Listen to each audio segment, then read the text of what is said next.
Hi guys! So for today's video ay magluluto tayo ng lunch.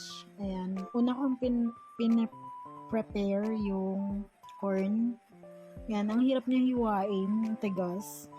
So, pero meron namang available na corn sa can na nabibili. Pero kasi gusto ko yung fresh na corn, ayan. Tapos, prepare ko na rin dyan yung carrots. And, next nyan is naglagay ng breading sa chicken, tapos paminta. Dapat pala nauna yung paminta, pero okay na yun, mix lang. And magpainit na tayo ng kawali. Mga 3 minutes. And lagyan natin ng mantika, painitin 3 minutes. And then, iprito na natin yung manok. At pagluto na, iahon sa kahirapan. Ayan, tapos next, yung mga iba pang manok ay prito din natin. Ayan. At lagyan natin painitin natin yung kawali, lagyan natin ng butter para dun sa mixed veggies.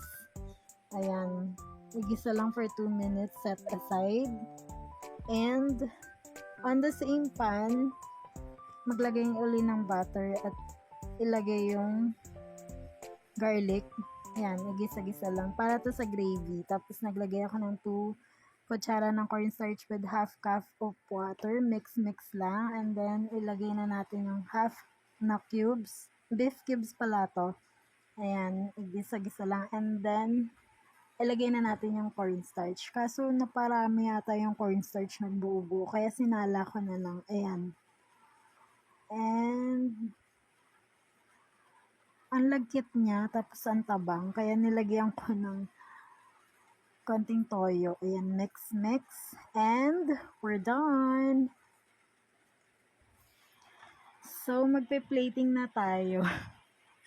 Plating, ang arte ng person, ayan. Lagyan natin ng 1 cup ng rice, and then we're done. Lunch is ready.